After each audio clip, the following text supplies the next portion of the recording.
15 तक। अच्छा, आज आज कहाँ से शुरू करना है पता है? से शुरू होगा। कहाँ से? 12 12 12। हाँ ये ठीक है, 12 से शुरू होगा और 15 तक जो आपने कर लिया इसके अंदर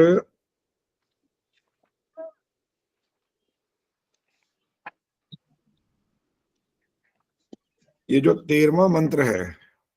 हाँ जी। रामधारी जी माइक ऑन करो, रामधारी जी माइक ऑन करिए। नमस्ते आचार्य जी। नमस्ते जी।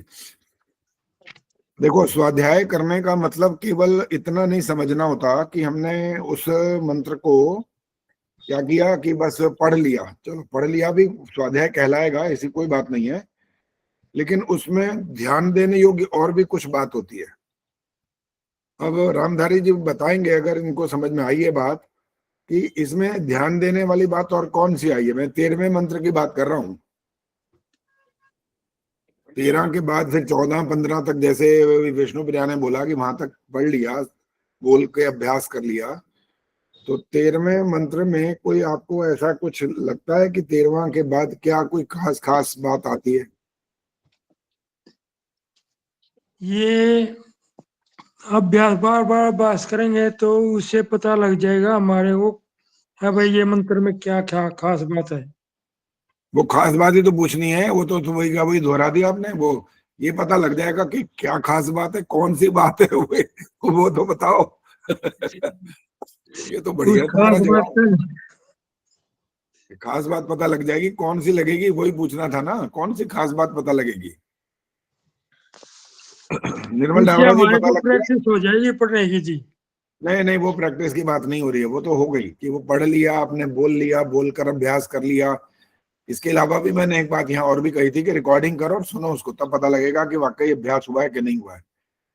निर्मल डावरा जी बात समझ में आई है? मैंने जो बोलने क्वेश्चन किया है बस और नहीं बोलना आचार्य आपने। जी बार बार पढ़ने से अभ्यास हो जाएगा, बोलना आ जाएगा। वो तो ठीक है, बोलना आता है। यहाँ पर मैंने जो प्रश्न किया है वो ये वाला प्रश्न नहीं था, इसके बाद के कि और नहीं गहराई समझ का आई। एक प्रश्न। नमस्ते आचार्य जी, नहीं समझ नमस्ते आया। जी। नहीं समझ आई, चलो दोबारा बोल लेता हूँ इसको, फिर समझ लो सब लोग। 22 लोग जुड़े हैं अभी, जो जुड़ते जा रहे हैं वो भी दोबारा एक बार सुन लें। जैसे विष्णु प्रिया से मैंने शुरुआत की बात पूछा कि कहाँ तक स्वाध्याय किया, उन्होंने कहा 15 तक। स्वाध्याय का मतलब उन्होंने स्वयं पढ़ा, बोला, जो भी किया उनको पता, मैंने नहीं पूछा अभी क्या किया।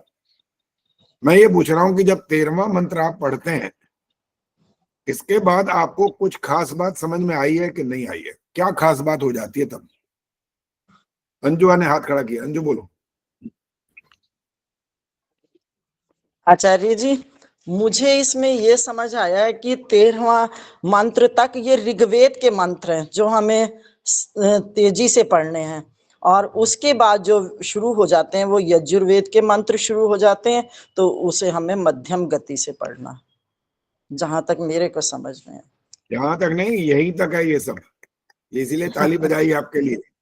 इसी का बात होता धन्यवाद है, बात होती है कि सूक्ष्मता से उस बात को समझने का प्रयास करना। आचार्य जी। मैं ये भी डायरेक्ट आप ही का बताया हुआ है, बस वो दिमाग में रह गया है तो आ गया। रह गया। आप बिल्कुल बिल्कुल।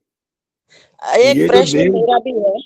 अभी अभी करते हैं, ठहरो। देव गोपा जब आप बोलते हैं ना, तो पहले चाहे स्वस्ति वाचन वाले मंत्रों में बोलते हैं या शांतिकरण वाले में। देव गोपा वो वाला मंत्र है जहां पर आकर के ऋग्वेद का जो मंत्रों का पाठ है वहां पर आकर के रुक जाता है।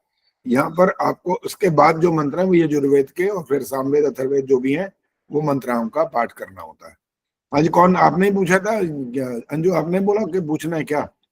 हाँ जी हाँ बोलो आचार्य बोलो। जी, एक प्रश्न है जो आपने उत्तर तो दे रखा है बहुत बार, पर मेरी दिमाग में जरा वो कम बैठता है। ये है कि जैसे हम यज्ञ रूप बोलते हैं प्रार्थना, तो हाँ उसमें आपने कहा था कि हमें जीवधारी ना बोल के प्राणधारी बोलना चाहिए।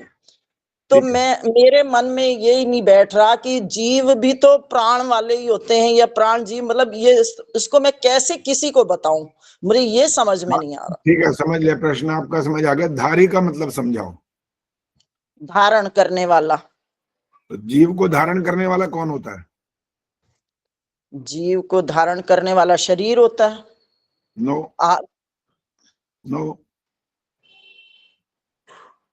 प्राण जीव को धारण, सुनो, धारण करने वाला यही बता रहा है कि वो चेतन शक्ति है, और आप कह रहे हो जीव को धारण करने वाला शरीर, जड़ क्या धारण कर लेगा?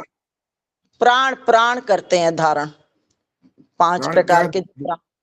नहीं, ठीक है, दोबारा वाक्य पूरा करो इसको, क्या, कौन किसको क्या धारण करता है? जीव जो है वो प्राण को धारण करते हैं।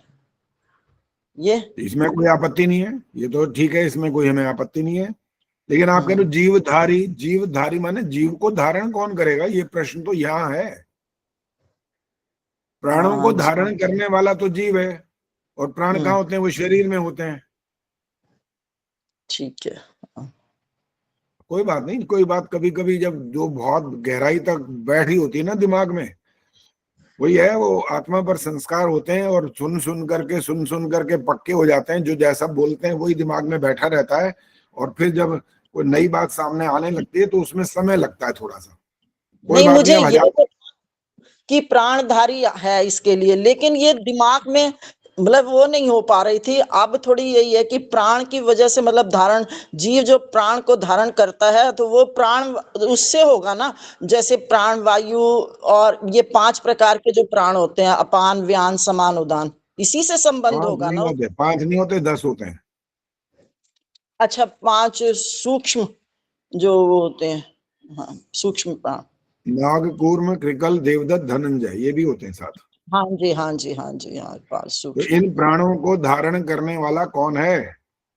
हाँ, शरीर जीव ही जड़ है। है, शरीर जड़ होता है, शरीर में कुछ नहीं है। शरीर में जब तक आत्मा नहीं है तो ये सब बेकार है, कुछ नहीं होगा। मन, बुद्धि, चित्त, अहंकार सब पड़े रहेंगे, कुछ नहीं कर सकते वो। इनका राजा है आत्मा, आत्मा है तो ये सब काम करेंगे। उसमें भी बीमारियां आ जाती हैं कई बार, और कुछ और खराबियां होना शुरू हो जाती हैं। तभी ये मत कहना कि वो आत्मा ही निकल रहा गया, आत्मा है।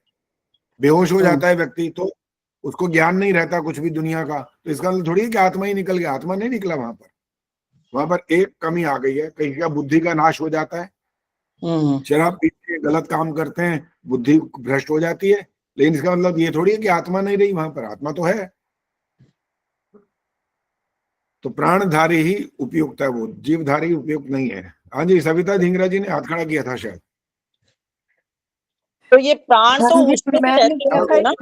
था मनुष्य का शरीर, जो मनुष्य प्राणधारी हुआ, तो जिसके अंदर आत्मा है, वो सोच समझ के वो मेरे को तो यही समझ आया। दोबारा बोलो, ये पूरी बात स्पष्ट हुई नहीं है, क्या बोलना चाहते हो? बोलो। मनुष्य के शरीर में जो आत्मा है वो सोच समझ के डिसीजन लेती है, तो मेरे को ये समझ आया प्राणधारी उसके लिए ही लागू हुआ है। प्राणधारी और कोई नहीं होता मनुष्य के अतिरिक्त? मतलब सोच, ज्ञान शक्ति तो मनुष्य के अंदर ज्यादा होती है ना, पशुओं ज्यादा कम की से। बात नहीं हो रही है। प्राणों को धारण करने वाला और कोई है कि नहीं, प्रश्न ये किया है मैंने। अति कम और ज्यादा की बात नहीं की अभी। धारण करने वाले तो और भी होते हैं, उनको भी तो लाभ हो सकता है। हाँ जी, उनको भी हो सकता है लाभ। मेरे को ये समझ आया, मैंने ये बोला। कोई बात नहीं, जो समझ आया अच्छी बात है, जितना समझ आया उतना बताना चाहिए, और उससे कुछ रह जाता है तो आपको आगे हम बता ही देते हैं। ठीक है जी। हाँ जी, आप बोलो, दोबारा क्या कहना था, बोलो। आचार्य जी, जीव तो चलो जीव जंतु के लिए भी है, अब ये जो प्राण है सूक्ष्म प्राण, वो पेड़ों में भी तो मानते हैं कई लोग। आपका क्या उसमें मतलब विचार है कि कि होते हैं या नहीं होते सूक्ष्म प्राण पेड़ पौधों में, वनस्पति में जैसे? नवा समुल्लास पढ़ा था ना? हाँ जी, पढ़ा था। वहां पर स्थावर जंगम आदि का जन्म मिलता है, ये क्या होता है फिर? हाँ, उसमें सुषुप्ति अवस्था में होता है ना जीव। जो मर्जी हो, हमें इससे कोई मतलब नहीं है। एक इंसान में बेहोश हो गया, उसका ऑपरेशन हुआ, उसको सेंसलेस कर दिया, तो इसका मतलब ये थोड़ी कि आत्मा खत्म हो गई है। नहीं, आत्मा तो होती। बस ऐसे ही वहां पर भी है, वो सुषुप्ति अवस्था में, बेहोशी की अवस्था में कह सकते हैं एक तरह से। ठीक। पेड़ क्या होते हैं? पेड़ों का जो जन्म मिलता है ना, बड़ा खतरनाक है ये सारा। हाँ जी, वो तो सब जब लगता तो ये है कि पेड़ तो हमें बहुत कुछ देते हैं, वो हमें फल देते हैं, हमें औषधियां वनस्पतियां वो देते हैं, वो ठीक है देते हैं। दंड देखो, जब किसी को दंड मिलता है ना, उसको वो काम करने पड़ते हैं। तो इन जीवों को भी यही करना पड़ता है, वो अपनी इच्छा से नहीं बने वो, वरना हमारी और आपकी कहीं इच्छा चल सकती है कि हम, हमारी इच्छा है हमें राजा बना दो, हमें साधु बना दो, हमें पशु बना दो, हमें ये बना दो। हमारे अधिकार नहीं है यहाँ पर। वो उल्टे लटके होते हैं, पता, जीवन भर। भोजन हाँ, कहाँ से लेते हैं? जड़ से। भोजन जड़ कहाँ से। से आता है? मुंह से। उनका मुंह नीचे है, सब टांगे शांगे सब ऊपर है वहां पर। उनकी शाखाएं आदि सब वो बाकी शरीर के अंग मान सकते हैं। चलो जी, हो गई बात। अब मंत्र पाठ होगा। प्रेम बहल जी, माइक ऑन करो। आचार्य जी, मैंने पूछना जरा सा। पूछो पूछो आचार्य पूछो। जीव को धारण करने वाला परमात्मा हुआ ना? अच्छा, जीव को भी धारण करेगा कोई क्या? नहीं तो आपने बताया ना जीवधारी का भी बता ठहर रहे ठहर थे ठहर आप। ठहर ठहर जाओ, ठहर जाओ। छोटा छोटा बात किया करो, फिर उसका तुरंत उत्तर पहले लिया करो। जीव ठीक है, चेतन है कि जड़ है? चेतन है। तो फिर इसको धारण करने वाला और कौन, क्यों क्यों होगा? ये तो खुद धारण करेगा ना, जो चेतन है। अच्छा, ठीक है, इसको भी धारण अगर ईश्वर ने कर लिया तो फिर ये बचा क्या इसके अंदर? आ गया समझ में आचार्य जी। बस हमारा बात समझाने का तरीका ही इतना अच्छा है। आचार्य जी, धन्यवाद मिथिलेश आचार्य जी। आचार्य जी, एक मिथिलेश बात जी मैं नहीं भी हंसी आज, पूछना चाह रही क्या चुपचाप बैठी है? मिथिलेश जी को कोई रिएक्शन नहीं आया आज, बैठी हैं आराम से, सुन रही हैं, पता नहीं क्या कह रही हैं। जाग रही हैं, सो रही हैं? देखो नहीं नहीं नहीं, जो बात ध्यान से सुनी जाती है ना उसको खो जाते हैं। बिल्कुल 100% ठीक बोला इन्होंने ये वाली बात। जैसे जैसे क्लास में बैठा हुआ बच्चा जब उधर कोने में देख रहा होता है ना, तो मास्टर जी पकड़ लेते हैं उसको, खड़ा हो गया बेचारा, डर भी गया थोड़ा सा। उन्होंने कहा भाई तू वहां क्या देख रहा है? पढ़ा तो मैं रहा हूं, वहां क्या देख रहा है? पता है जवाब क्या है? कहता कुछ नहीं देख रहा। कमाल है, तू कोने में देख रहा था, कहता कुछ नहीं देख रहा। अब इस बात का संबंध कहाँ होता है? मन से होता है इसका संबंध। ये मन जहां सोचता है ना, ये देखता इधर हो बेशक, लेकिन दिखाई नहीं देता कुछ भी। सब वहीं का दिखाई दे रहा होता है जहां पर इसका मन टिका हुआ होता है। इनका भी मन टिका हुआ था अच्छी तरह से। आज आराम से सुनती जा रही है कि अच्छा क्या बोला आचार्य जी ने आज। आचार्य जी, हाँ एक जी, बात मैं पूछना चाह रही हूँ। आप पूछो पूछो, आज पहले पूछ ही लो जो पूछना है। हाँ, पहले तो ठीक बैठा करो, शक्ल दिखाई देनी चाहिए।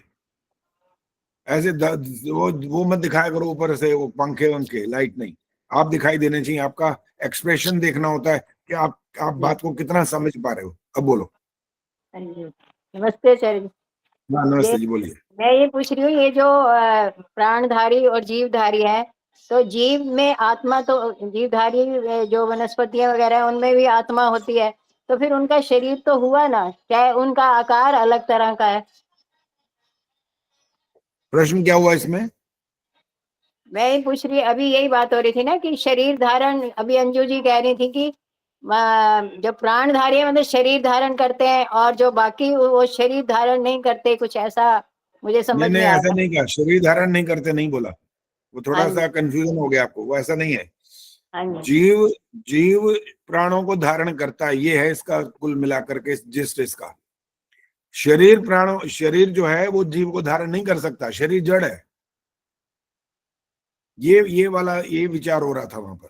शरीर जीव को धारण करता है या जीव शरीर को धारण करता है? शरीर को धारण करने में प्राण आदि और बहुत कुछ आ जाएंगी, इंद्रियां भी आएंगी, सिर्फ प्राण थोड़ी आएंगे। लेकिन वहां शब्द ये आ रहा है यज्ञ प्रार्थना में, जीवधारी हो हवन, लाभकारी हो हवन हर। जीवधारी बोलते हैं ना लोग, तो हाँ उसको जी। स्पष्ट करने के लिए वाला सारा ये बखेड़ा शुरू हो गया कि जीवधारी के लिए नहीं बोलना, लाभकारी हो हवन हर प्राणधारी के लिए। प्राण तो उनमें भी हुए ना। तो हम कब मना कर रहे हैं इसमें? हमने क्या कहा नहीं है? हमने मना तो हाँ, नहीं तो किया। फिर हम फिर इसमें मतलब कंफ्यूज क्यों हो रहे हैं कि कहाँ प्राणधारी कंफ्यूज हो रहे बोले या हैं? आप हो रहे हो, जीवधारी मैं तो बोले? नहीं हो रहा हूं। प्राणधारी का अर्थ अलग है, जीवधारी का अर्थ अलग है। प्राणों को धारण करने वाला कौन? जीव। लाभ किसको होगा? जीव को। प्राणों को कोई लाभ नहीं होता, हानि नहीं होती, प्राण जड़ है। हाँ जी, लेकिन तो लाभ उनसे भी किसको तो होगा? हमें लाभ, उनसे भी तो हमें लाभ वगैरह होते ही है ना, वनस्पतियों से भी हम अनाज और ये सब देते ही इसमें हैं हमें, इसमें उनसे भी इसमें फायदा ही होता हमारे है। सिद्धांत में कोई कमी नहीं आ रही है, हमें लाभ होते हैं प्राण उनसे, कोई बात नहीं। तो हम कब कह रहे हैं कि लाभ नहीं होते? शब्द जो जिस बात पर चर्चा हो रही है वो ये है कि जीवधारी और प्राणधारी, जीवधारी का मतलब जीव को धारण करने वाला। जीव को धारण करने वाला और कौन है? कोई भी नहीं है। प्राणधारी, प्राण को धारण करने वाला, यह अर्थ निकलेगा। प्राण को धारण कौन करता है? शरीर। शरीर, और शरीर के माध्यम से प्राण चलते हैं ना, तो आत्मा हाँ जी। नहीं होगा तो शरीर कुछ नहीं करेगा। अर्थ इसलिए उसको अर्थ की दृष्टि से मतलब फर्क हुआ है इनमें, है ना? जो भी कहो आप, शब्द को उसके अंतिम छोर तक ले जाना जरूरी है कि इसका संबंध किससे जुड़ रहा है। ठीक है। प्राणों का संबंध शरीर से, शरीर का संबंध आत्मा से, तो धारण करने वाला कौन निकला? हमारा प्रश्न तो वही था ना, धारण कौन कर रहा है? वहां अंत में आकर के, इसलिए जैसे वाक्य समाप्त होना है, इसलिए प्राणों को धारण करने वाला आत्मा है, शरीर नहीं। मेरे मन में ये कंफ्यूजन कि जीव जो है, जीवधारी जो है, वो भी तो कोई ना कोई रूप में अपना आकार धारण कर ही लेता है ना। वो शरीर समझो या उनका जो भी समझो, उनका बाहर का आवरण समझो। जीव आकार धारण नहीं करता। नो, जीव का कोई आकार नहीं होता। जीव का कोई आकार नहीं है। जीव निराकारी होता है। ये पेड़ पौधे वगैरह जो हमारे हैं, ये सारे इनका हमें दिखता है ना कि ये पीपल है, ये हमारा वो है, नीम का है, अलग अलग है।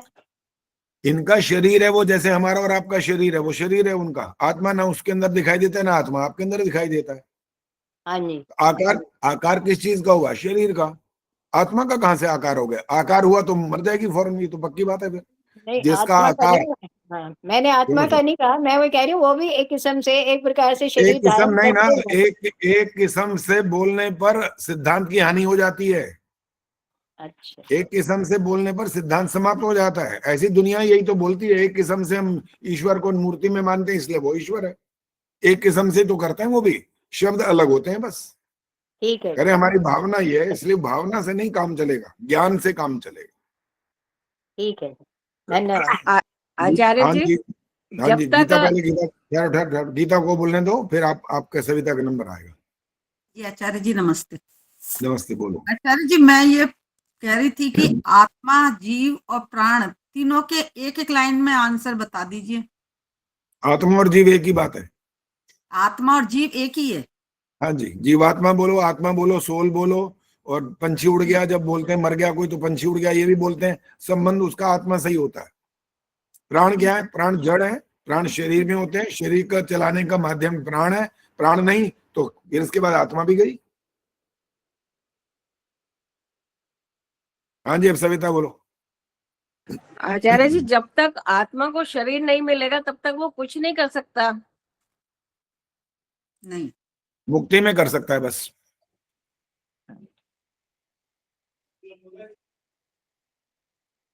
इतनी जल्दी चुप क्यों हो गई सविता?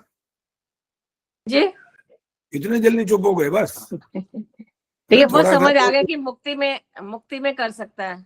हाँ तो थोड़ा सा शास्त्रार्थ करो ना, इतनी जल्दी थोड़ी रुकना होता है कि वहां कैसे कर लेगा। ये कुछ ना कुछ तो बोलो। अभी एक बार वाक्य बोल करके खत्म नहीं करना है। अभी हमारे अंदर जिज्ञासा होना बहुत जरूरी होता है। मुक्ति में तो समझ आ गया आचार्य जी कि वो ईश्वर के सानिध्य से करेगा। हाँ, आगे और तो कहाँ समझ नहीं आया? फिर ये वाला वाक्य बनेगा। मुक्ति में तो समझ हाँ आ जी, गया कि आत्मा वहां ईश्वर के सानिध्य में रह करके आनंद भोगेगा। हाँ जी। तो कि पूरा करो आगे, फिर उसका बाकी क्या निकला? वो कौन सा वाक्य रह गया? फिर वो भी पूरा करो फिर। आचार्य जी, आगे समझ नहीं आ रहा मुझे तो।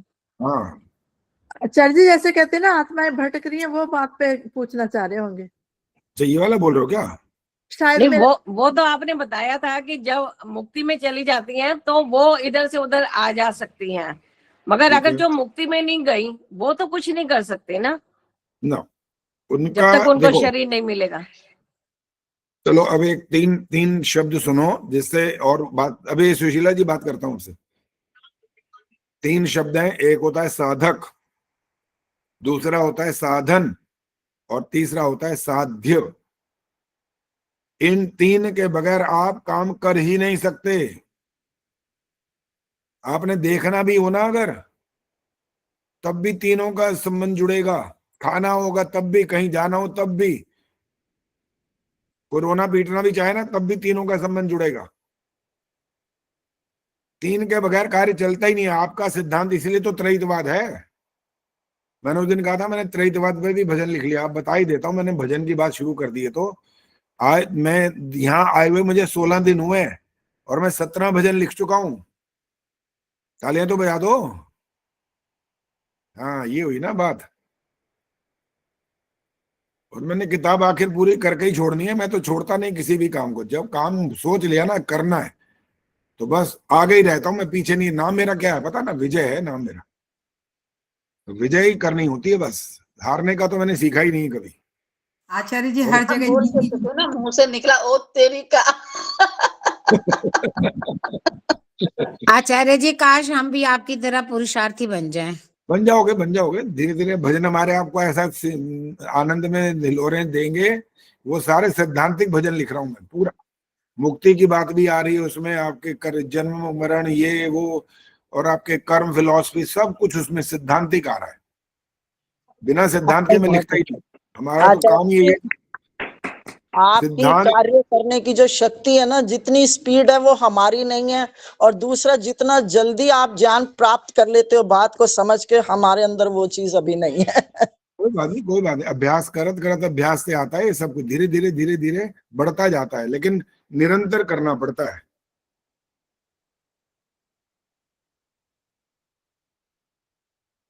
आज का जो भजन लिखा है ना, एक लाइन सुनाता हूँ आपको।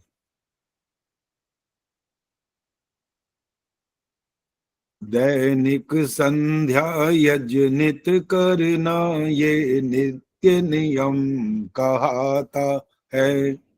जो श्रद्धा भक्ति से करता, ये मुक्ति तक पहुंचाता है। ये स्थाई है। ये अंतरे भी 3 अंतरे लिखे हैं। अब मैंने 3 लिखने शुरू किए। मैंने कहा 2 लिखते हैं तो आपको गायन के लिए तो चलो 2 ठीक है। 2 में गा के तो आपकी परीक्षा होती है ना कि आप कैसा गाओगे। ये 3 इसलिए लिखे भी पुस्तक में तो 3 अंतरे तो कम से कम हो। जो 3 हो, कोई कहीं तो 5-5 6-6 भी होते हैं, लेकिन मैंने कम से कम 3 वाला तो शुरू कर दिया है। और मौका लगे तो 4 भी लिख देंगे, वो तो मस्ती की बात है। और इसलिए मैं फटाफट ये करता जा रहा हूँ कि कहीं बाहर जाएंगे ना, कहीं घूमने घामने, कहीं होटल में रुकना पड़ेगा तो वहां नहीं मिलना ऐसा माहौल। वहां नहीं मिलता। वहां पर आपको प्रेरणा नहीं मिल सकती। वहां पर कोई ऐसा नहीं मिलता है कि आपको ऐसी कोई रेस आपको मिलेंगी जिससे आप ये सब कर पाओगे। ये तो एक स्थान निश्चित होता है। स्थान, समय, आपका जो भी इसके अंदर सहायक चीजें होती हैं वो सब आपको सहायता करती हैं, तब ये काम होता है। हमारी सुनीता बहन जी भी तो खूब लिखती हैं, बोलती हैं। इनका सुनता रहता हूँ मैं भी। व्हाट्सएप उनका उस पर स्टोरी में भी डालती हैं और कभी फेसबुक पर भी होता है। और वैसे भी कहीं लाइव, मतलब जो ऑनलाइन प्रोग्राम होते हैं वहां भी ये गाती रहती है। आप लोग भी गाते हो भजन वगैरह, गाने चाहिए, भजन गाओ और उसमें से उसका संदेश पकड़ो। बस जिस्ट होता है उसका संदेश पकड़ के उसको उतार लो बस, तब तो आपका भजन सुनना या गाना सार्थक है। चलो भैया, अब तो बड़ी बहस हो गई आज तो। पहले मंत्र पाठ भी ना हुआ अब तक। प्रेम बहल जी चलो माइक ऑन करो। नमस्ते आचार्य जी, मैं हाँ, अभी नमस्ते। जुड़ी हूँ, बार बार कटता जा रहा था। हाँ जी, बताइए आचार्य जी। आपने मंत्र का पाठ करना है। जो आज का मंत्र है, कौन सा मंत्र है पता है? पिछली बार जोड़ नहीं पाई थी आचार्य जी, आश्रम का कार्य था, सेवा थी मेरी। अब बता तो दीजिए, आज मैं का वही पढ़ लूंगी। 12वां मंत्र है, 12वां। हाँ जी, उसका शांति कर्णम का। हाँ जी, हाँ जी, शांति करूंगा। हाँ जी, हाँ जी बेटा, यहाँ ध्यान रख से दो, मैं बोलो। बाद में बात करूंगी, बाद में पैसे दूंगी, यहीं रख दो। ओम नमस्ते आचार्य जी। चलिए, हाँ नमस्ते, बोलिए बोलिए। हाँ जी। ओम शन्नाः सत्यस्य पतयो भवन्तु, शन्नो अर्वन्ताः शमु सन्तु गावः, शन्नारिभवः सुकृताः सुहस्ताः, शन्नो भवन्तु पितरो हवेषु। बिल्कुल ठीक है, बहुत बढ़िया, एकदम शुद्ध उच्चारण किया आपने, ठीक किया। धन्यवाद। वहां पर भी आप वैसे, ये जो वहां आपके सत्संग चलता ही रहता है, प्रतिदिन ही होता है। मैं कई बार वहां गया हूँ ज्वालापुर के आश्रम में, और वहां पर यज्ञशाला और ये सब और गौशाला आदि सब देखी है मैंने सारे। तो ये जो स्वाध्याय का नियम चलता है, वहां पर एक ही व्यक्ति ये मंत्र पाठ कर रहा होता है या सब लोग बारी बारी से करते हैं? क्या करते हैं? हाँ, 15-15 दिन का सबका लगता है सेवा। और अच्छा। ब्रह्मा की अलग लगती है, पुस्तक पाठ की, शास्त्र पाठ की, सबकी अलग अलग 15-15 दिन की बदलती रहती है। अभ्यास कर करके फिर वो अपना समय दे। बहुत बढ़िया, ठीक है। यही अभ्यास करने से ही आपका आगे का जो है ना उच्चारण और आपको समझ धीरे धीरे और बढ़ती है। जो अभ्यास नहीं करता आचार्य जी उसका आप तो बस। सिखाते हैं, आचार्य जी आप सिखाते हैं, मिथिलेश बहन सिखाती है, फिर नहीं जोड़ अच्छा, पाती तो अपने से करके फिर उनसे पूछ लेती हूँ। चलो ठीक है, बहुत अच्छा। चलो जी, अब लिखिए, अब विकार शुरू करते हैं। कहां से शुरू हो रहा है? शन्नः सत्यस्य पतयो भवन्तु। शम नः, ये लिखिए पहले अपने आप इसको। सुख शांति कारक हमारे लिए।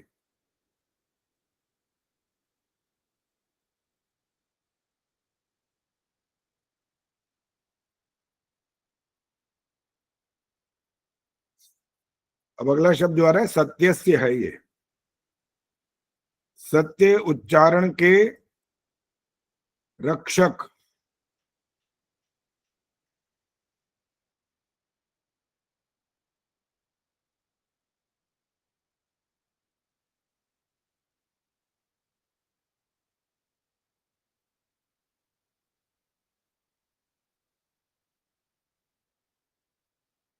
आगे पतयः शब्द बनेगा, पतयः।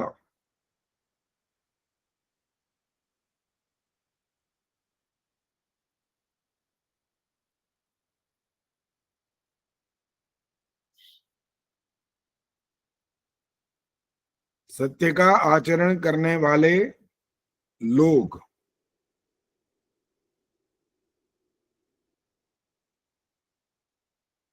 आचार्य जी पतिया का है ये, सत्य का हाँ आचरण जी, करने में। हाँ जी, हाँ अच्छा। जी। पदया मैंने स्वामी भी होता है, लेकिन अर्थ वही है उसका कुल मिलाकर। जब उसका विस्तार करते हैं तो फिर ये वाला बोला जा सकता है। जो सत्य का ही पालन करने वाले जो हैं, सत्याचारी लोग।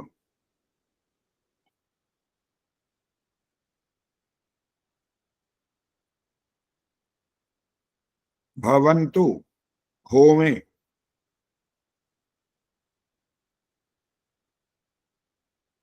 फिर आ रहा है शमनः, वो अपने आप लिख लिया करिए। कल्याणकारक न बने हमारे लिए।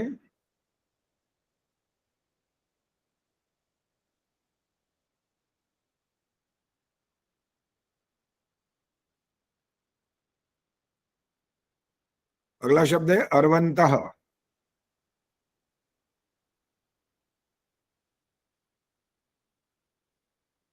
जो वाहन के रूप में प्रयुक्त होते हैं, जो अश्व आदि। आदि में अर्वंता बैल भी का, आते हैं इसमें। अर्वंता का क्या अर्थ बताया जी? वाहन के रूप में प्रयुक्त होने वाले अश्व आदि। अश्व माने घोड़े, बैल, ऊंट, गधे, ये सब जो है वाहन के रूप में जब इनका प्रयोग किया जाता है वो अर्वंतः। आगे शम उ, कल्याणकारी। उ माने निश्चय से, और संतु माने होवे। निश्चय से कल्याणकारी होवे। हाँ जी अंजू क्या कहना है, बोलो। आचार्य जी मेरी पुस्तक में लिखा है, अर्वंतः के लिए लिखा है शीघ्रगामी, अर्थात किसी बात को झट समझ लेने वाले विचारशील लोग। वैसे ये भी ठीक हो सकता है। हाँ ये हाँ बिल्कुल। देखो, संस्कार। व्याख्याएं जब की जाती हैं तो व्याख्याओं में किसका किसके साथ संबंध बैठता है वो कर सकते हैं, कोई आपत्ति नहीं है। हाँ जी, और पता यहाँ उचित। का भी रक्षा करने वाले लिखा है, सत्य की पता है रक्षा, क्या? सत्य के रक्षा रक्षक। करते हैं।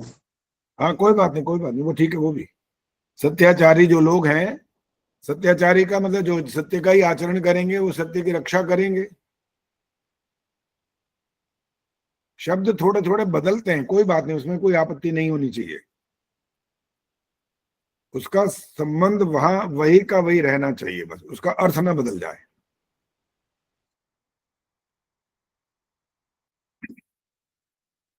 शमु संतु, यहां तक हो गया। कल्याणकारी निश्चय से होमे। गावा मने संतु दूध का देने मतलब वाली। क्या है आचार्य जी? संतु हाँ का, जी, संतु का। संतु मने होमे।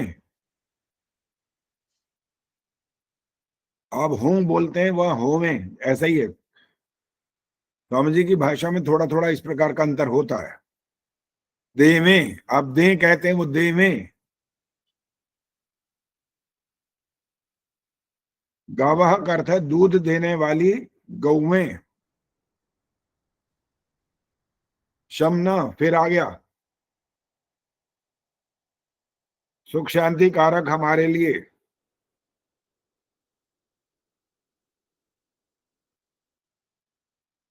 अगला शब्द है रिभवः।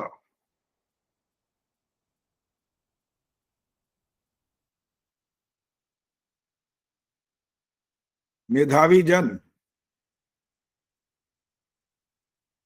क्या जी? मेधावी, मेधावी जन।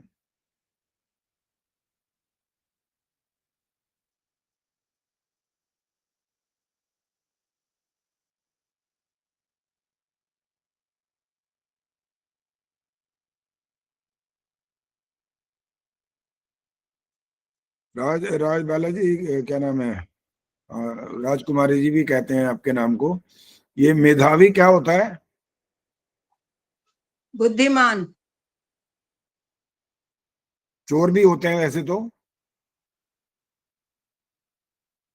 कौन चोर होते हैं जी? चोर भी बुद्धिमान होते हैं, बिना बुद्धि के तो चोरी कर ही नहीं सकते वो चोरी के लिहाज से बुद्धिमान होते हैं। मैंने मेधावी के लिए इसीलिए तो स्पष्ट पूछा ना, इसका मतलब क्या मेधावी निकलेगा?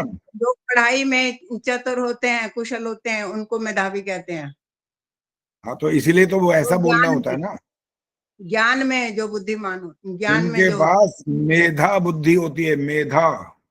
हाँ जी, मेधा या बुद्धि। मेधा। हाँ, अब सुनो, बोलना नहीं आगे। मेधाम देवगणा पितरश्चोपासते। हाँ, जिस मेधा बुद्धि की कामना विद्वान लोग करते हैं। मेधा माने बहुत ऊंची ऊंची बुद्धि होती है। सद्बुद्धि आप जब बोलते हो वो भी कोई बात नहीं, वो भी चलेगा। लेकिन जब सिर्फ बुद्धिमान बोलोगे ना, बुद्धिमान तो वो भी होते हैं जो छल कपट करते हैं, वो भी बुद्धिमान ही होते हैं। लेकिन उनकी फिर सद्बुद्धि नहीं कहलाएगी। बस अब विश्लेषण जब करेंगे तो बोलना पड़ेगा सद्बुद्धि नहीं है इनके पास, कुबुद्धि, दुर्बुद्धि है उनके पास। बुद्धि तो है लेकिन दुर्बुद्धि है फिर वो।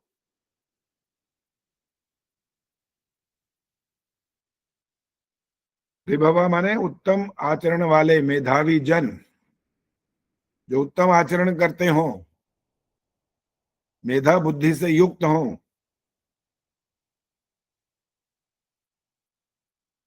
सुकृतः,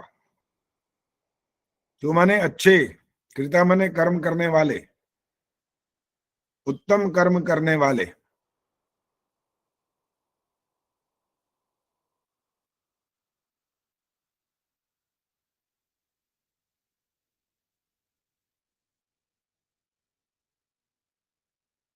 आगे है सुहस्ता। सु माने अच्छे और हस्त माने हाथ। अपने हाथों से उत्तम कर्म करने वाले, सुकृता पीछे बोल चुके हैं।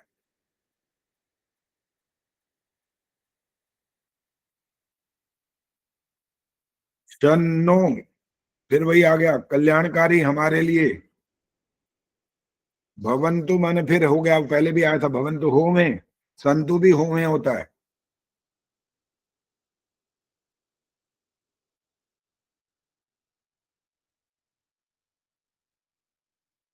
अगला शब्द है पितरो हवेशु। पितरह लिखिए। पितरह माने होता है माता पिता वृद्धजन।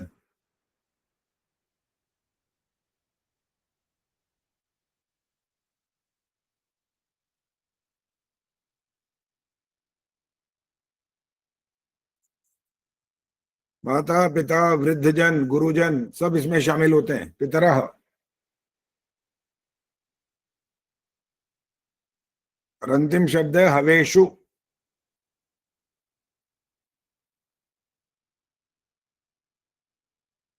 हमारे द्वारा आह्वान करने पर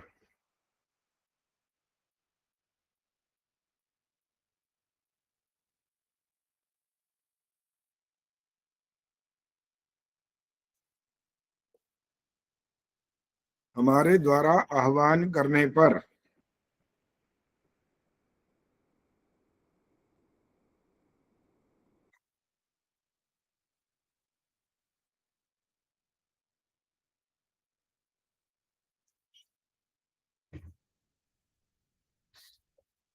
ये हमारे द्वारा आह्वान करने पर क्यों बोला गया, सुषमा सरदाना बताएंगी।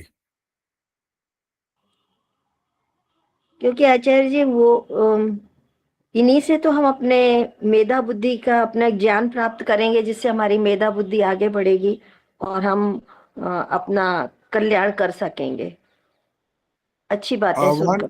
आह्वान करने पर को स्पष्ट करना है ज्यादा, वो क्या मतलब है?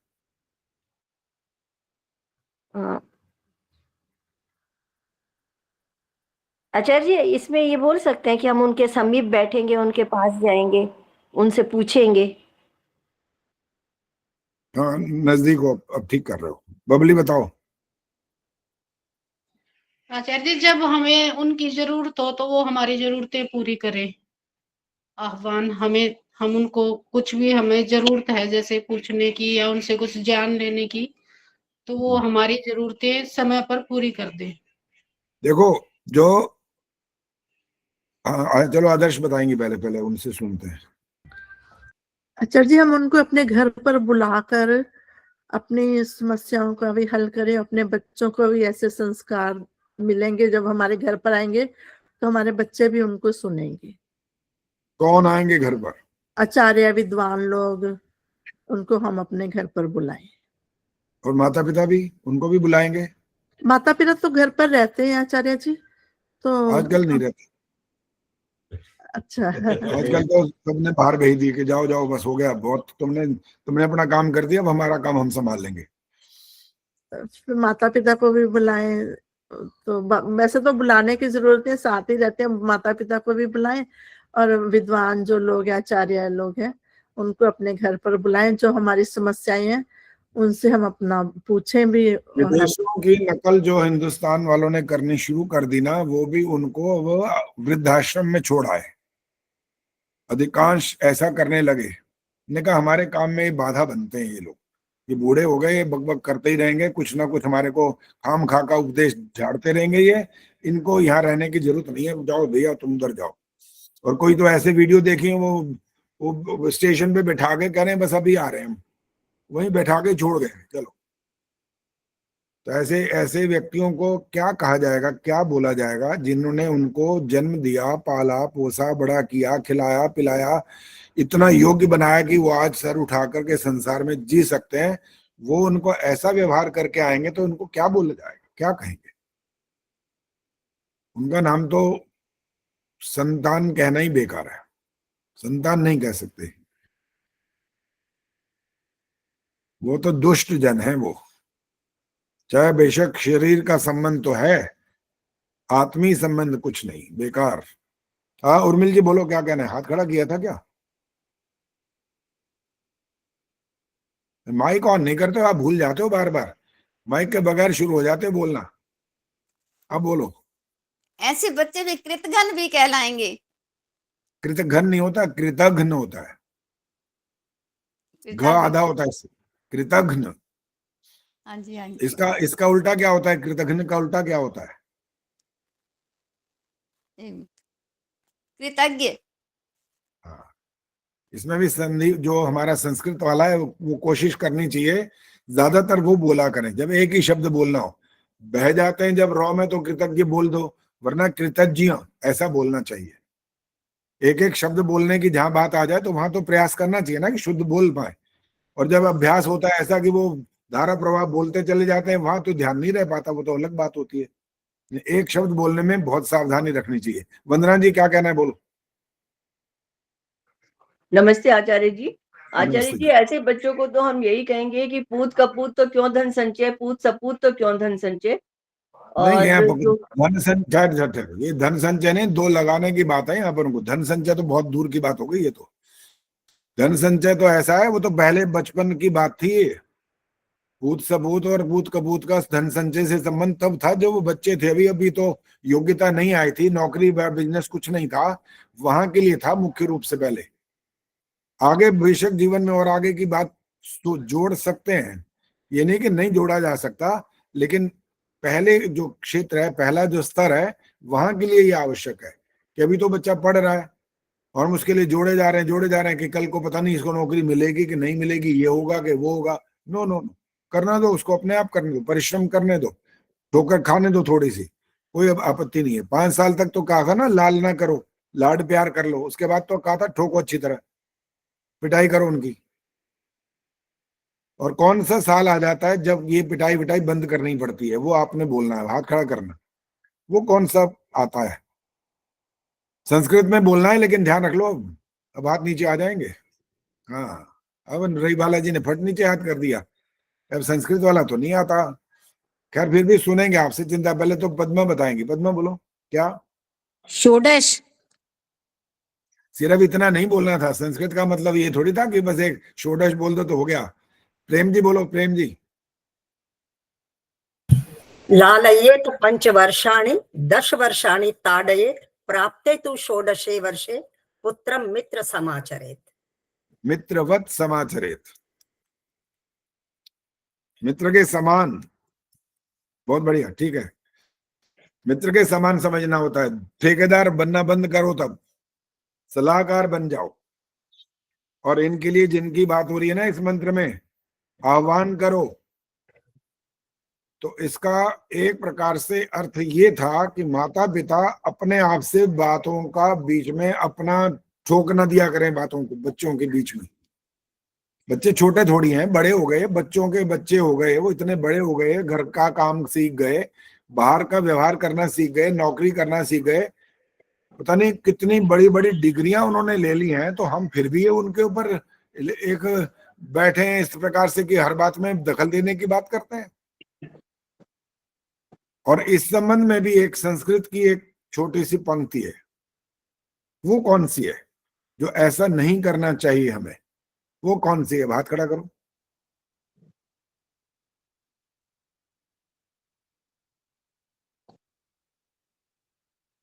फिर हिंट दें क्या आपको? चलो हिंट सुन लो, एक शब्द बताऊंगा उसमें से बस, बाकी तो अपने आप दिमाग लगाना। फिर तपोवन शब्द आता है इसमें।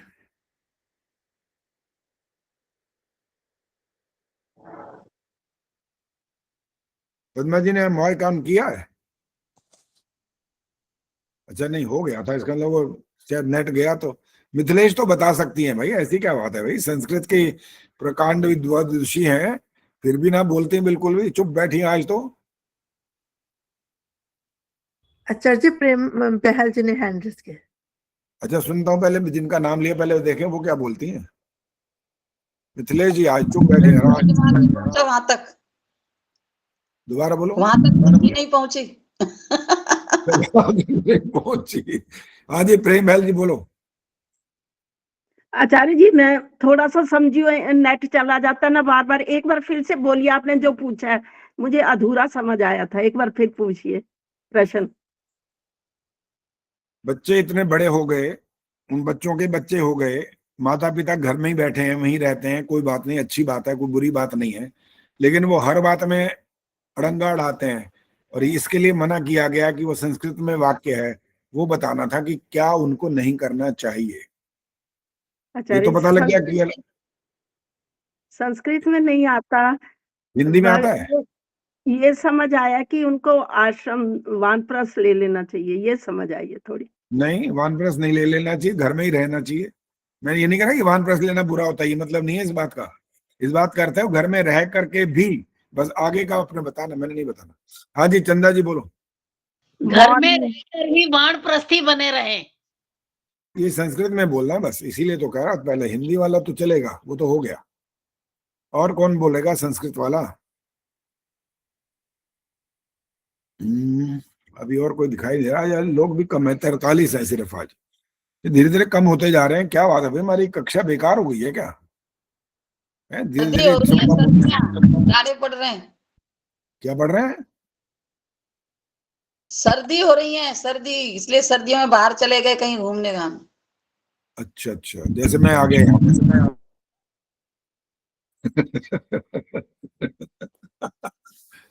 हाँ, सर्दी से आचार्य जी, बचने दुबई को में तो ठंडा नहीं होगा। कम है, लेकिन है सही, ठंडक हो चुकी है। वहाँ बारिश हुई 2 दिन और से ठंडक हो चुकी है अभी। लेकिन ऐसी नहीं है कि भाई जब तक तो आप जैसे बड़े बड़े शॉल ओढ़ोगे या कंबल ओढ़ोगे या रास्ते में जाते जाते कोई जैकेट पहनोगे, इतना नहीं है, सामान्य सा ही आचार्य है। जी, तो थोड़ा आप घूमने आए हैं या वैसे आते रहते हैं?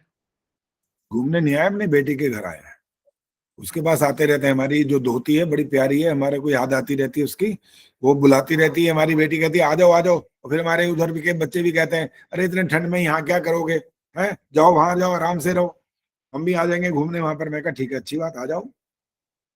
ठीक है आचार्य जी, आचार्य। आपकी पोती भी छोटी है ना? पोती भी छोटी, हाँ, वो भी, वो 3 ढाई साल के आसपास है, 2 ढाई साल की, और ये भी 2 साल के भी नहीं हुई है, ये जो और छोटी है अभी। अच्छा एक दिन तो दिखाया था ना आपको, हमारे साथ आ गई थी बैठ के, जब कभी कभी उठ जाती है और खेलने लगती है, तो फिर एक दिन आपको दिखाया था यहाँ पर, शायद वो यहीं से ही दिखाया था तब। वो तो अभी इंडिया में आई नहीं कभी भी अभी तक। चलो अब मेरे वाले बात का जवाब दो, कहाँ पहुंच जाते हो, धीरे धीरे घुस जाते हो राग द्वेष में। नहीं पता अब तो ना, आप चलो ही बता सकते हैं, आचार्य जी, किसी को नहीं बता ही पता। रहा हूँ, बता ही रहा हूँ। निवृत्त रागिणाम तो गृहम तपोवनम।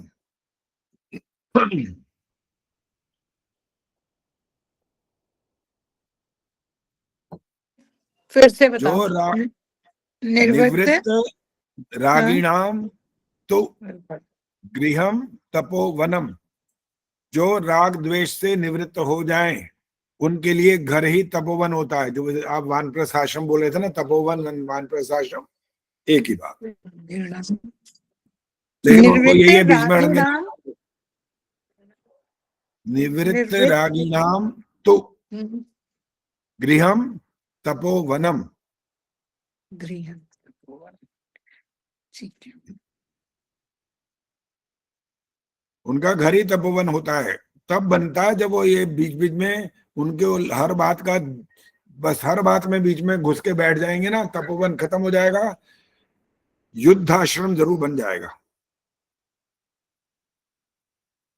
इसलिए कहा आह्वान करें, यही इसीलिए बोला यहाँ पर, आह्वान करें, उनका आह्वान करें।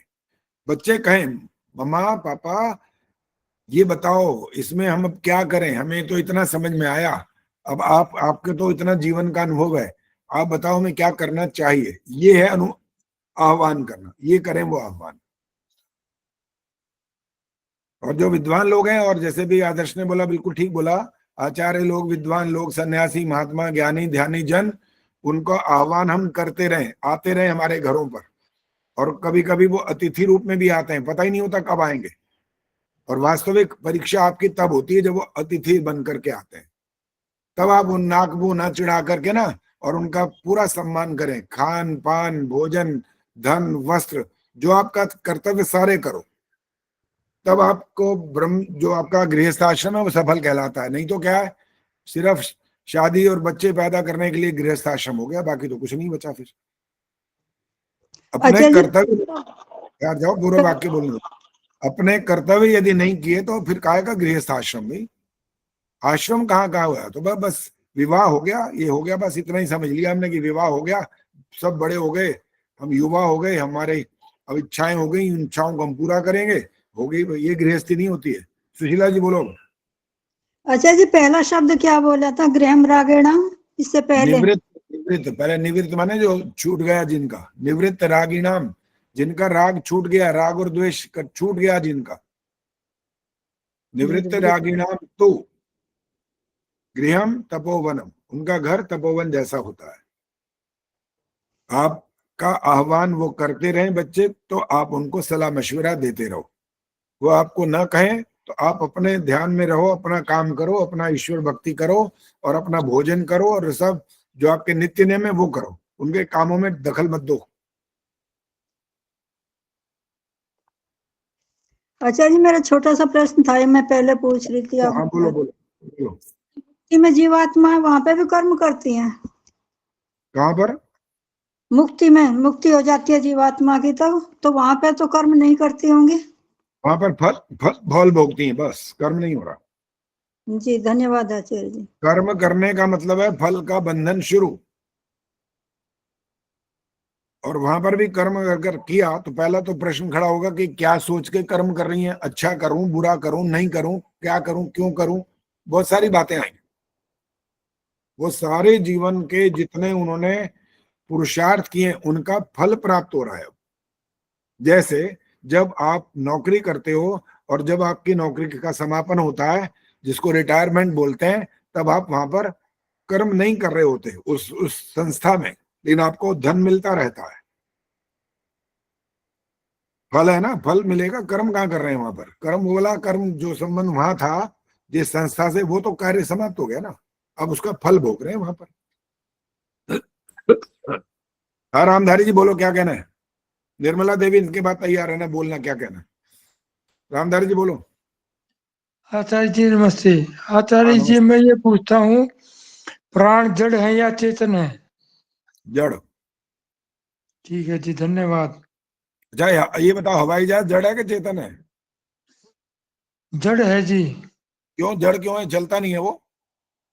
चलता तो है फिर?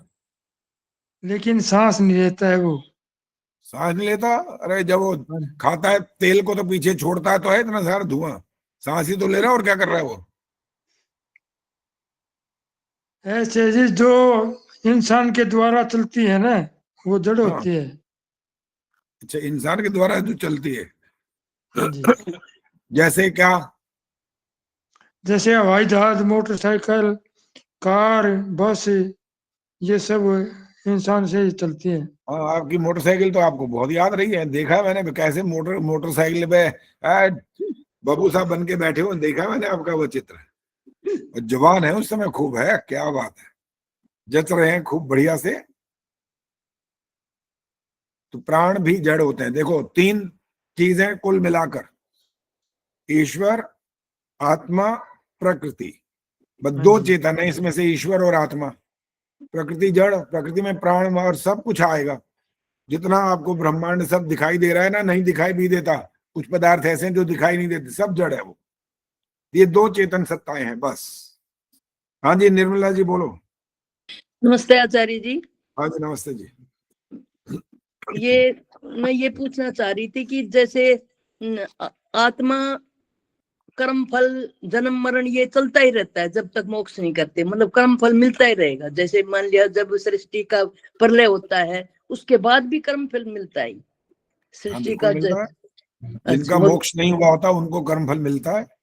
अच्छा, ये मतलब चलता ही रहेगा ये पूरी सृष्टि? चलता रहेगा जब तक मोक्ष नहीं होगा, तब तक सृष्टि बंद होगी, खत्म हो गई, मतलब सृष्टि का संहार हो गया। फिर जब सृष्टि बनेगी 4 अरब 32 करोड़ वर्ष के बाद, फिर उनके जो कर्म बचे हैं ना, फिर फल शुरू हो जाएगा। ऐसा नहीं है कि जो एक बीच में प्रलय हुई और अगली बार उनको चलो भगवान ने कहा अरे प्रलय में तुम कुछ नहीं करते रहे, ऐसे खाली ठाली बैठे रहे, चलो मोक्ष दे देता हूँ, ऐसा नहीं होता वहां। वहां तो हर बात में एक एक नियम चलता है। ये वाला भजन भी मैं लिख चुका हूँ, जो मुक्ति से वापस लौटना होता है, ये भी लिख दिया है, क्योंकि मैंने कहा मैंने सारे भजन लिखे हैं। धन्यवाद हाँ जी बोलो। आचार्य जी ऐसा भी हो सकता है कि जैसे एक सृष्टि से कर्म किया तो जब प्रलय हो जाती है तो वो दूसरी सृष्टि में भी तो परमात्मा जन्म दे सकते हैं, किसी और जगह की सृष्टि में। उसका नाम सृष्टि रखोगे या कुछ और रख दोगे? कहते हैं ना कई सृष्टियां हैं, एक ही नहीं है, कई हैं सृष्टियां। एक जगह वो होती है तो दूसरी जगह परमात्मा करते ही रहते हैं। सुनो सुनो सुनो सुनो, तुम्हारे शब्द बेशक कुछ भी हो, अर्थ ये निकालना है कि जहां पर रचना करता है ईश्वर, वो सृष्टि है। कहाँ करता है हमें कोई लेना देना नहीं है, नाम जान सकते हैं, हमारे बस की बात है ये। हमारा ज्ञान तो इतना सा है उसके सामने, हमें नहीं पता कि कहाँ पर समुद्र में डाल के हमारे को अगला जन्म देगा कि कहाँ क्या करेगा, हम नहीं जानते इस बारे में।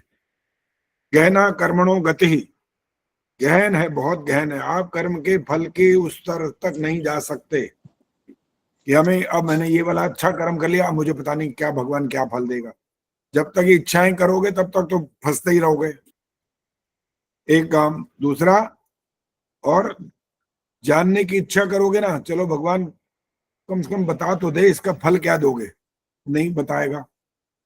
उसका काम नहीं है आपको उस कर्म के फल का जानकारी देना। उसका काम है आपके द्वारा किए गए प्रत्येक कर्म का फल देना, बस। कब, कहाँ, ये कोई मतलब नहीं इस बात से। हाँ जी रवि बालाजी बोलो। आचार्य जी, जैसे एक मनुष्य ने पूरे अपने कार्यकाल में अपनी सर्विस की, उसको पेंशन बाद में भी मिलती रहती है क्योंकि उसने वन वर्ष कार्य किया, लेकिन उसके जाने के बाद जो उसकी फैमिली को मिलती है, उसने या उसकी वाइफ को, उसने तो कोई कर्म नहीं किया था, तो उसको भी मिलती रहती है आजीवन। ये कौन सा कर्म का फल हुआ? तो बंद करवा देते हैं, ऐसी बात है तो। मतलब कैसे उसने कर्म नहीं किया तो उसको? देखो सुनो, अरे उनका परिवार भी तो है रवि बालाजी, कैसी बातें करते हो आप? कमाल है। जी रुक जाओ, अभी रुक, बोलना नहीं अभी। जो सड़क के किनारे बैठा हुआ होता है, हाथ फैला करके आपसे मांगता है, उसने क्या किया होता है जो आप उसको दे देते हो? उसने क्या किया होता है? कुछ किया होता है? रेगुलर, बिल्कुल रेगुलर हो, वो तो आप, ये तो व्यक्तिगत आपके मामले हैं ना। आपने, सरकार ने नियम बना रखे हैं, बस आपकी इच्छाएं हैं। कल को बंद कर दें, बंद भी कर सकते हैं, ज्यादा दें वो ज्यादा कर सकते हैं, कम करना चाहें कम कर सकते हैं। वो तो जहां आप उनके अंडर हो, वो आपको उनके अनुकूल चलना पड़ता है। आपके लिए लाभप्रद होता है तो आप प्रसन्न हो जाते हो, हानिकारक होता है तो विरोध करने खड़े हो जाते हो। ये तो मनुष्य की बनाई हुई चीजें ही हो सकती है जी। ठीक, ये ईश्वर नहीं देता है मेरे बदले मेरे बच्चे को या उसके बदले मेरे को, वो नहीं देगा। वहां नियम नहीं चलेगा। ये सरकार को बनाया हुआ, वहां पर व्यक्तिगत होता है केवल। इसलिए जब उपासना का शब्द हम इस्तेमाल करते हैं ना, वो व्यक्तिगत होती है। आपके कारण से आपके बच्चे को उसका फल नहीं मिल सकता, या आपके पति को या आपके बेटे को या बेटी को नहीं मिल सकता। वो व्यक्तिगत चीज है केवल। इसीलिए कहते हैं उपासना के समय बोलना मना होता है, नहीं बोलना चाहिए। बोलने वाले संध्या दे दनादन बोलते जा रहे हैं, बोलते जा रहे हैं, बोलते जा रहे हैं, जोर जोर से बोल रहे हैं। किस लिए बोल रहे हो भाई? किसको सुना रहे हो? कि भाई ईश्वर को सुना रहे हो क्या? वो तुम्हारे अंदर यहाँ बैठा है, यहाँ नहीं सुन सकता क्या? अगर उसको सुनाना है तो उसको भी सुनने की आवश्यकता नहीं कि आप क्या सुनाना चाहते हो। आप ये सुनाना चाहते हो, मेरे को याद हो गई है, कोई लेना देना नहीं है उसको इससे। उसको तो केवल इस बात से लेना देना है कि साक्षात्कार हो गया कि नहीं हुआ, जो कुछ पढ़ा है, इस बात से लेना देना है उसको, बस। समझ आए साक्षात्कार का मतलब क्या निकल आया? कहां से मैंने किस बात को जोड़ा? अब ठहरो, मैं नाम बोलूंगा वो बताएंगे। शकुंतला जी बोलो, क्या मतलब निकला इस बात का जो मैंने बोला? ये कि परमात्मा का सानिध्य प्राप्त हुआ या नहीं हुआ? नहीं, साक्षात्कार वो नहीं है यहाँ पर। नो, सोचो जल्दी, दिमाग और लगाओ, भी कोशिश करो। साक्षात्कार संबंध किस बात से जोड़ा मैंने कहा ये बड़े बड़े मंत्र बोलते रहो, सुनाते रहो ईश्वर को। आपको ये सुनना नहीं चाहता आपसे कि आपने मंत्र याद कर लिए, आपने बड़ा शुद्ध उच्चारण कर लिया, उसको इससे भी कोई लेना देना नहीं है। आपने साक्षात्कार किया कि नहीं किया, बस वहां तक बताओ। वो इस साक्षात्कार है, इसमें कहाँ संबंध जुड़ रहा है, क्या चीज है ये? हाँ जी गीता बोलो। आचार्य जी, यहाँ साक्षात्कार से तात्पर्य कि जो हम मंत्रों का उच्चारण करा, उन मंत्रों के अर्थों को हमने अपने जीवन में धारण करा या नहीं किया। ये श्रवण मनन निधिध्यासन और साक्षात्कार, इससे संबंध था इसका। वही जो आप बोल रहे हो वो ठीक है, शब्द नहीं बोले लेकिन मतलब यही निकला है। कुछ जो कुछ आपने सुना था बच्चों से, अपने बड़ों से, गुरु जी से, आचार्य जी से, किसी से भी आपने सुना, शब्द सुने थे, याद कर लिए, याद करके फिर उसके अर्थ की चिंतन पर आए, अर्थ चिंतन के बाद आपने उसको जीवन में उतार लिया, हो गया साक्षात्कार। ईश्वर को इससे लेना देना है बस। आपने मंत्र बोलना सीख लिया, इससे उसको कोई लेना देना नहीं है। इससे वो आपको ये थोड़ी कहेगा कि आपने इतने सारे मंत्र बोलना सीखा था तो आपको ये मैं फल दूंगा। इसका फल तो आपको मिल रहा है, आपके आत्मा के अंदर वो आपको ज्ञान प्राप्त हो सकता है। पुरुषार्थ करते रहो, मिल जाएगा। ईश्वर ने आपको जो फल देना है वो इससे अलग है जाकर। इंदिरा जी कहाँ चल रही हैं? आचार्य जी ठंड लग रही थी, धूप में आ रही हूँ। कमरे में बड़ी ठंड लग रही थी, बाहर धूप थी। हाँ बिल्कुल बिल्कुल, सांसारिक भी प्राप्त करते चलो साथ साथ। आध्यात्मिक तो मैं चल ही सुन रही रहा थी है, साक्षात्कार में, सारा वही सुन रही थी सब कुछ, हाँ लेकिन ठंड बिल्कुल लगी। बिल्कुल बिल्कुल, ये जरूरी है। स्वास्थ्य ठीक है तो सब ठीक है, शरीर चंगा तो आगे क्या होता है? कटौती में गंगा। मन चंगा। मन चंगा तो मन चंगा कटौती तो में गंगा। कटौती में गंगा। हाँ, कटौती में गंगा, बिल्कुल बिल्कुल।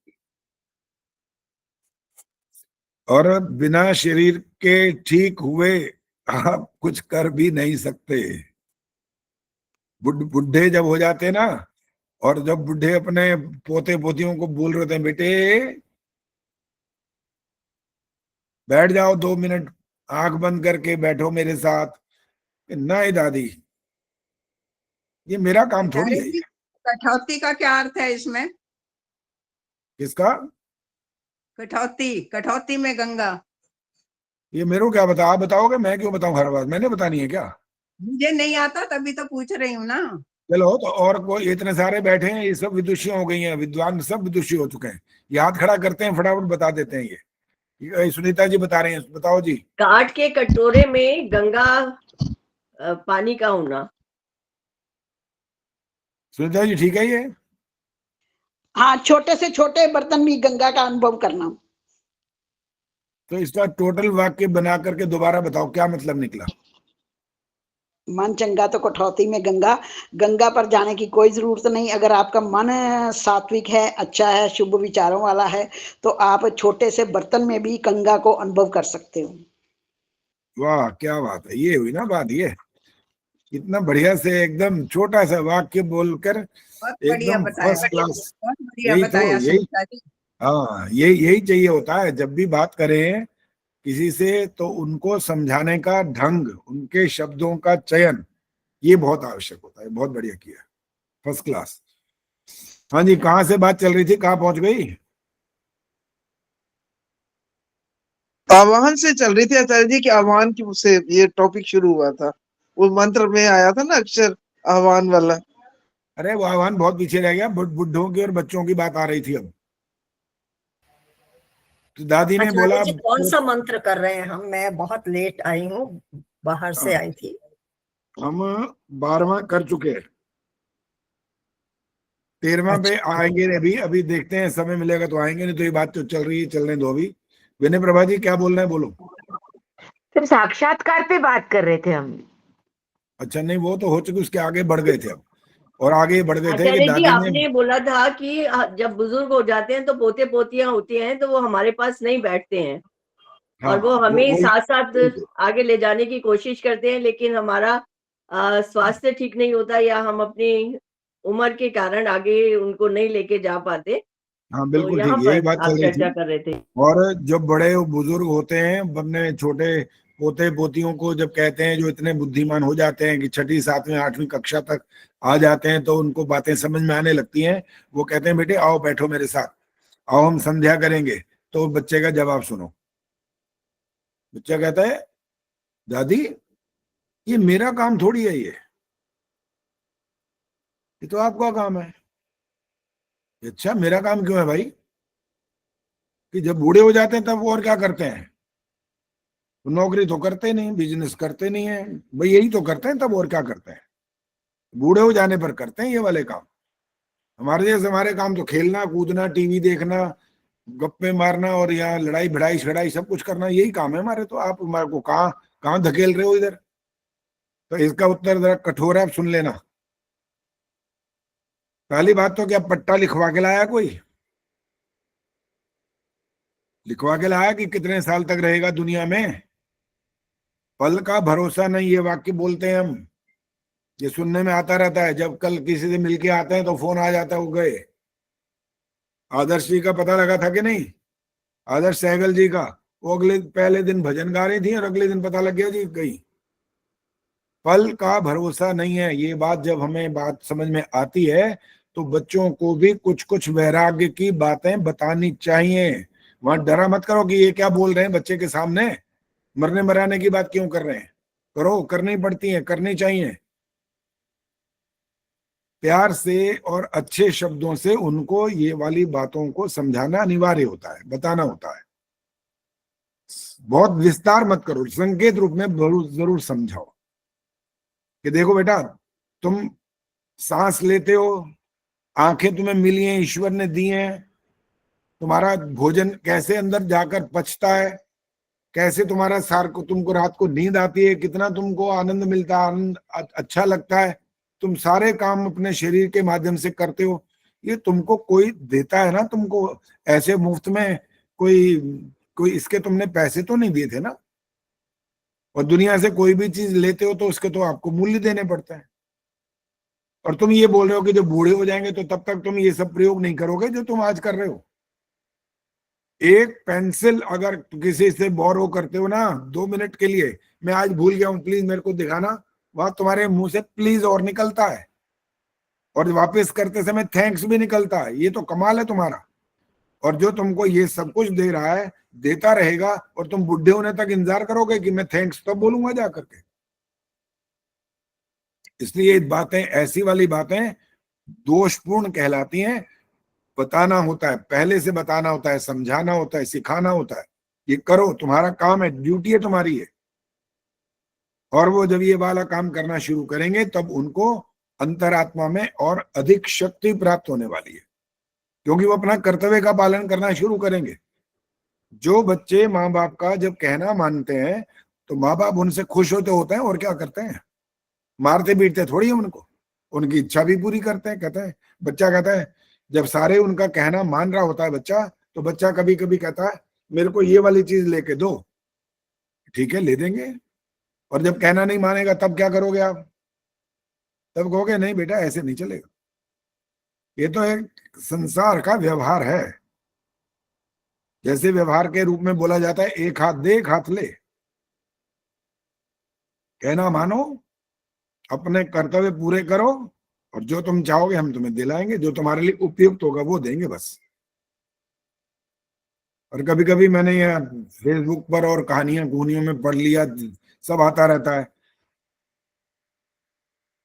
क्या लिखा होता है वहां पर कि आप जो चाहते हो ईश्वर आपको वो नहीं देता, ईश्वर आपको वो देता है जो वो चाहता है। अरे वाह क्या बात है! ये गलत वाक्य है, गलत है, ये सही नहीं है। ये लिखा होता है जो आपके लिए अच्छा हो, ईश्वर वो देता है जो आपके लिए अच्छा हो। ये तो सुवाक्य हो। वो देखो, हर एक ने अपने अपने ढंग से कहानियों को लिखा है, और हमने ये वाला पढ़ा हुआ है जो मैं बोल रहा हूँ। तो ईश्वर जो चाहता है वो आपको देगा। वो आपके लिए ऐसा क्या चाहेगा पहले तो ये बताओ। आप उसके स्पेशल कोई संबंधी लगते हो? आपके लिए क्या चाहेगा वो? चाहना तो वहां शब्द ही नहीं है इसके ईश्वर के लिए।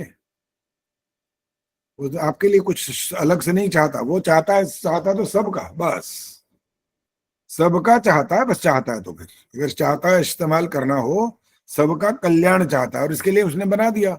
ये धरती बनाई किसके लिए? आप कोई उसके स्पेशल तो नहीं लगते हो कि आपके लिए बनाई है, सबके लिए बनाई है। सूर्य की रोशनी सबके लिए बनाई है, आंखें सबको 2 दे दी है, गरीब हो चाहे अमीर हो। ये है उसका कल्याण करने का, सबके लिए चाहने का ढंग। जो आप चाहते हो वो नहीं देता, जो वो चाहता है आपको, आपके लिए ठीक है या अच्छा है या शुभ है, कुछ भी बोलते रहो, वो देता है आपको। ऐसे कुछ नहीं देता, वो आपको दे चुका है जो उसने देना था। अब तो आप कर्म करने के लिए बस बैठे हो, यहाँ पर करो जो आपको करना है, करो, नहीं रोकेगा आपको। आपको अच्छा करना है करिए, बुरा करना है बुरा करिए, नहीं करना तो मत करो। लठ लेके नहीं बैठ रहे। कैसे नहीं करेगा? तो माँ बाप तो लठ लेके बैठते हैं, बेटा फेल हो गया तो ना कटवाएगा हमारी, नालायक, पढ़। उसके लिए तो हम जो मर्जी करें, पीटें चीटें जो मर्जी करें, सब कुछ उसके लिए डंडा लेकर के बैठ सकते हैं। लेकिन ईश्वर डंडा लेके नहीं बैठता, क्योंकि वहां पर एक शब्द चलता है, हमारे शास्त्रों का शब्द है वो। 2 शब्द हैं छोटे छोटे, प्रेम जी बताएंगे क्या है वो। इस बात से इसका संबंध जुड़ रहा है जो मैं बोलने वाला हूँ। 2 शब्द हैं बहुत छोटे, और ये वैदिक सिद्धांत है। ये माँ बाप तो डंडे लेकर के बैठ सकते हैं, गुरु भी डंडा लेके बैठ सकता है, ये करना पड़ेगा, कल सुनाना है, ये पाठ नहीं हुआ तो ये होऊंगा, ऐसा करूंगा वैसा करूंगा। लेकिन ईश्वर की व्यवस्था में ये सब नहीं है। वहां पर 2 संस्कृत के शब्द हैं बस, छोटे छोटे, जिससे हमारा वैदिक सिद्धांत निकला है। अंजू जी बोलो। अवश्यमेव भोक्तव्यम। नो, ये दो शब्द नहीं है। हाँ जी सुनीता जी बोलिए। स्वतंत्रः कर्ता। आज तो फर्स्ट आ गई है सुनीता जी, तैयार बैठी हैं, देखो हर बात का उत्तर देने के लिए। एकदम समझ में आया इनकी बात की क्या पूछा जा रहा है। ईश्वर की विधान यही है बस, स्वतंत्र कर्ता। जीवात्मा कर्म करने में स्वतंत्र है, आपको वहां पर बाधा में बांधेगा नहीं कि ये करना पड़ेगा, बाध्य नहीं कर सकता है वो। आपकी इच्छा है, करो करो न मत करो। लेकिन जो संसार के लोग हैं वहां पर उनका स्वार्थ जुड़ा होता है बीच में, ये फर्क है बस। उनका स्वार्थ क्या है, फेल हो गया तो नाक कटेगी हमारी, 1 साल के पैसे बर्बाद हो जाएंगे, ये वाला हमारा स्वार्थ बीच में काम कर रहा होता है। इसलिए हम उनके साथ जोर जबरदस्ती या उनको कभी कभी ऐसा भी करते हैं, इनाम देने की बात भी करते हैं, ये करोगे ना बेटा ये पुरस्कार मिलेगा। हम ऐसा कर सकते हैं, ईश्वर नहीं करता। ईश्वर ने तो सृष्टि के प्रारंभ में आपको सब कुछ दे दिया। संतोष नंदवानी बताएंगे क्या दे दिया।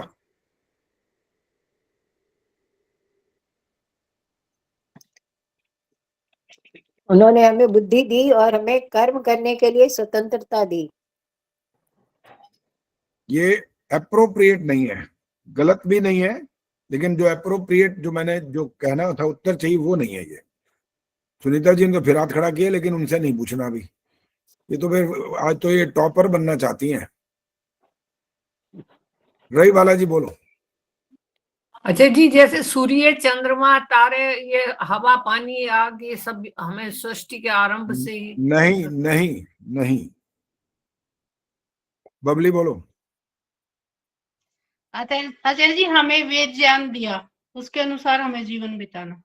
ये है, ये दिया उसने, यही तो दिया है उसने, और क्या दिया है? यही दिया है जिसके सारे नियम बता दिए आपको, ज्ञान कर्म उपासना विज्ञान करो। जो लेक्चर एक तरह से कहते हैं ना, लेक्चर देना था, लेक्चर दे दिया उन्होंने।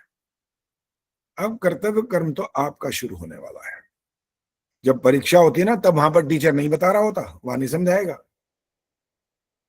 परीक्षा के समय थोड़ी बताएगा वो आपको, पढ़ाने के समय बता दिया उसने। और ये सृष्टि का जो प्रारंभ होता है ना, और इसको अब एक वाक्य बोल करके लगभग मैं समाप्ति की ओर हूं। थोड़ा सा वाक्य नहीं, 2 4 5 वाक्य होंगे ये। एक दिन मेरा प्रोग्राम चल रहा था राजस्थान में, और वहां पर हमने थोड़ा अलंकारिक रूप में भी कुछ बोलना शुरू किया। भजन भी गाते थे, और जो बोल रहे हैं ऐसे आपके सामने बोल रहे हैं ऐसे ही वहां भी। तब तो शुरुआत ही थी, लेकिन जो हम गुरुजी से सीखते जाते थे वही उसको उगलते उगाली जुगाली कर देते थे। तो हमने बोला ईश्वर बोलता है।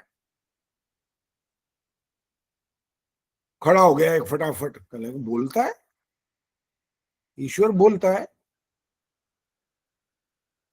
आप तो कहते हो न तस्य प्रतिमा अस्ति, शक्ल ही नहीं है, फिर आप ये कैसे बोले ईश्वर बोलता है? कहां बोलता है भाई?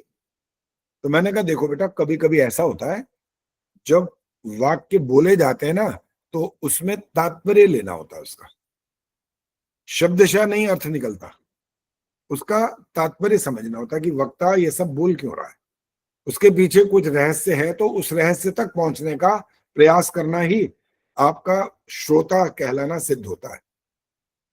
कहला जी मैं तो श्रोता नहीं हूं, अभी मेरे को तो समझ नहीं आया, बताओ। मैं बता देते हैं।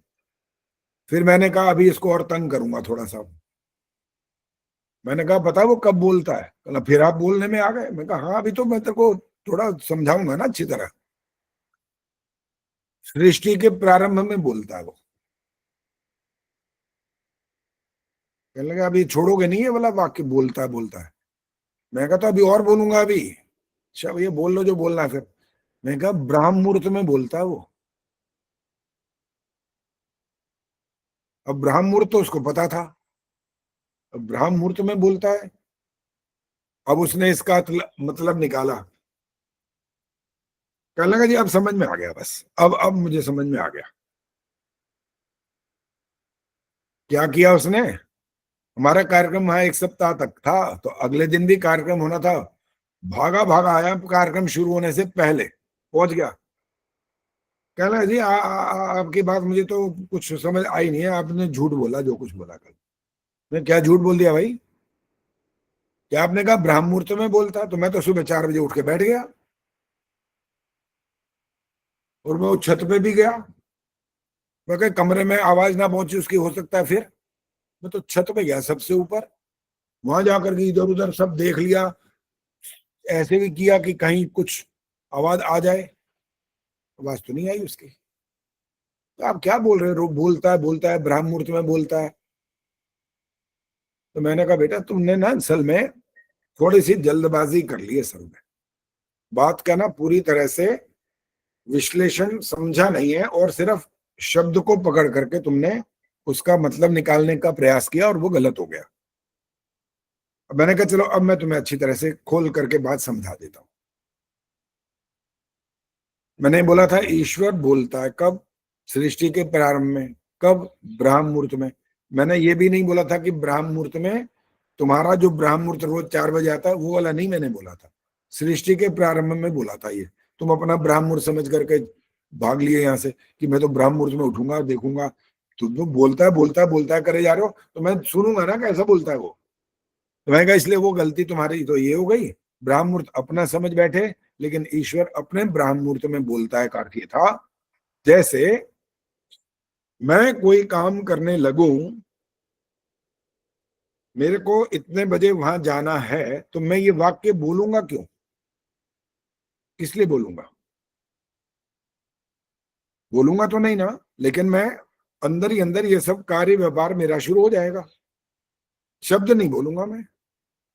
तो ईश्वर भी बोलता है का अर्थ ये था कि ईश्वर सृष्टि के प्रारंभ में 4 ऋषियों के हृदय में बोलता है, अर्थ है उनको देता है, वो ज्ञान देता है।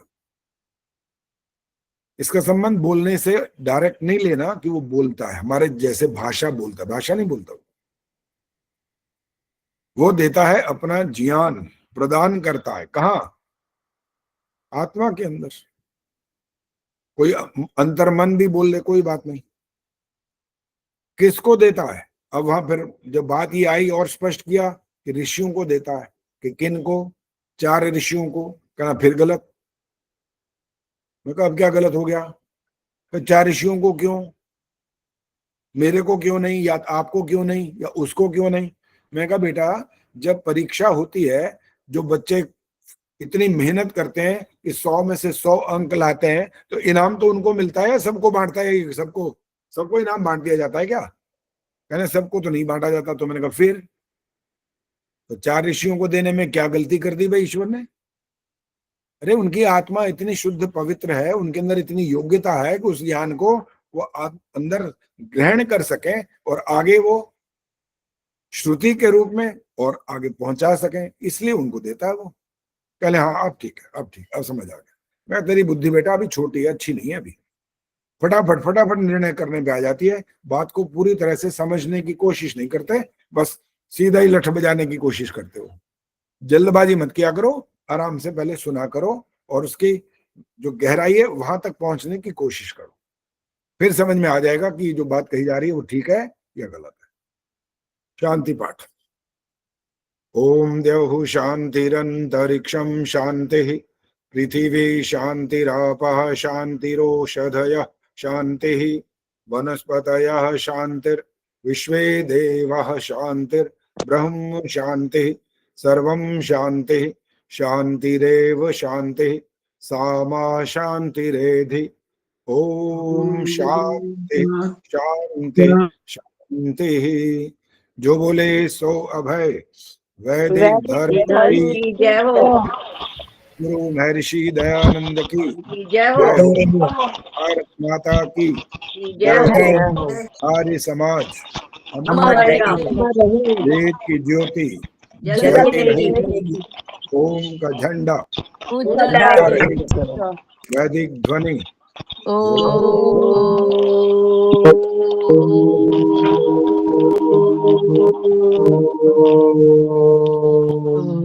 नैतिक अभिवादन सभी को सादर सबको सादर नमस्ते। नमस्ते जी। धन्यवाद।